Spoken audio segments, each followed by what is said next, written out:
Hey guys, it's your girl OG Teddy B back with another video, and in this video I used my MAC Fuchsia Pigment to give you this half cut crease look going on here.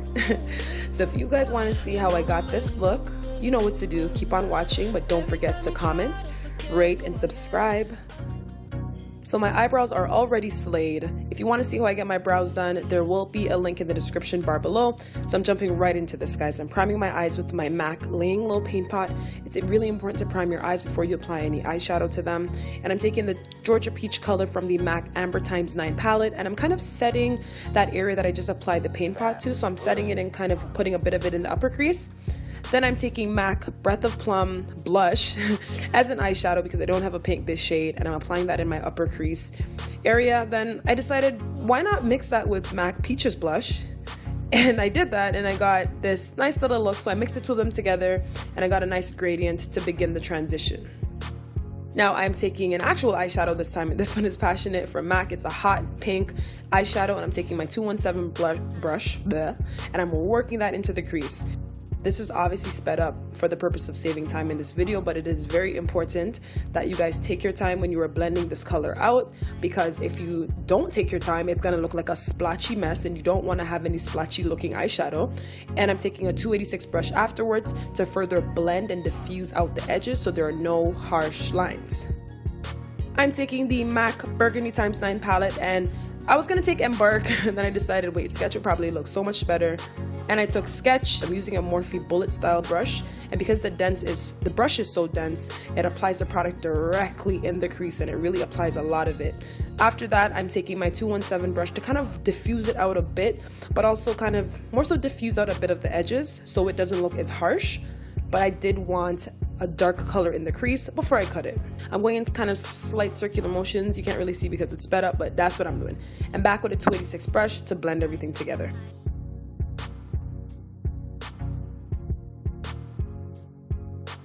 I'm taking my NC45 Pro Longwear Concealer with just any flat shader brush will do, guys, and I'm starting to carve my crease out. When you are carving your crease out, do not worry about going too high off the bat, because I assure you, you're probably gonna make a mess, because I thought I was sick and then I made a mess and I was like, oh my god, thank God that I didn't go too high off the jump, but I was able to clean it up because I did give myself some space. So start carving out your crease, take your time, do not go too high off the jump, and just carve it out. When you get your shape, or the shape that you're going for, continue applying more concealer so you have that full muted look of the clean cut. I'm taking my 217 brush, and I'm just going to further diffuse the shadows I've applied above the area that I cut, just to give me more color, because I did take some of the color away after I cut the crease. And here it is, guys, the MAC Fuchsia Pigment. I'm taking a synthetic brush and I'm packing that heavily onto the first half of my lid and dusting the rest onto the rest of my lid. And then I'm taking Hope by MAC. It's just like a matte shade, and just setting the rest of the concealed area, of course, because we don't want it to be moving around. Onto the skin, I'm priming my face with my MAC Natural Radiance Primer. Before I take my MAC Peach Luster to correct any dark areas. For my skin tone, I use Peach Luster, and I just apply it under my eyes in any areas where I have acne scarring, darker areas, anything like that, and I blend it out with my finger. Y'all, I used to blend this out with a brush. Blending it out with my finger is like the best thing I've ever decided to do. It just melts the product into my skin and gives me the perfect canvas before applying my foundation. Speaking of which, I'm using my NC50 Studio Fix Fluid Foundation by MAC and my Real Techniques buffing brush, and I'm kind of pushing it into the skin, so I'm stippling that into the skin and slightly buffing it, but more so kind of stippling. I find doing this way, it still gives me a nice airbrushed finish, but it gives me a bit of coverage. Now I tend to have a lot of scarring in my cheek area,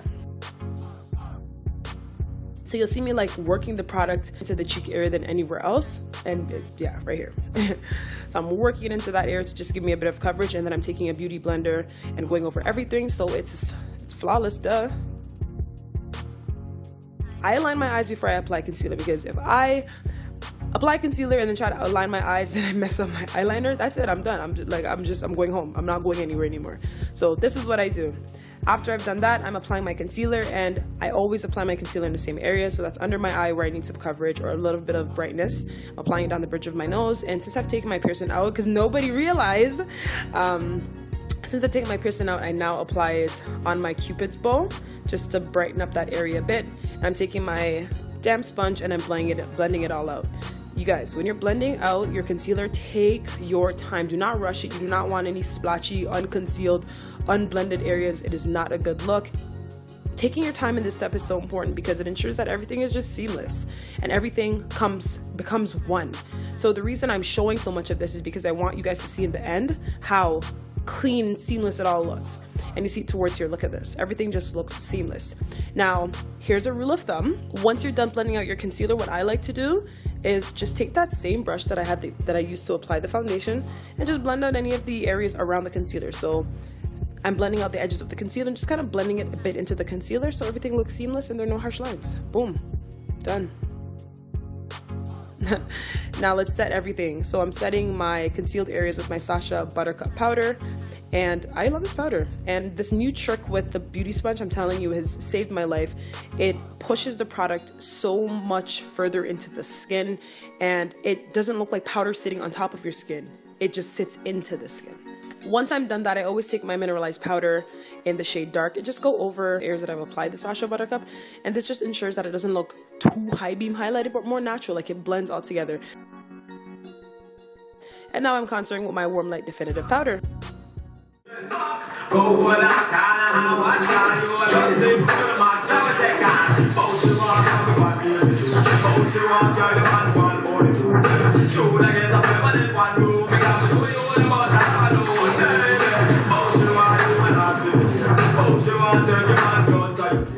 And when I'm contouring, guys, you guys can see I focus on just around the perimeter of my forehead, not too much on my lower jaw because my face is already super defined.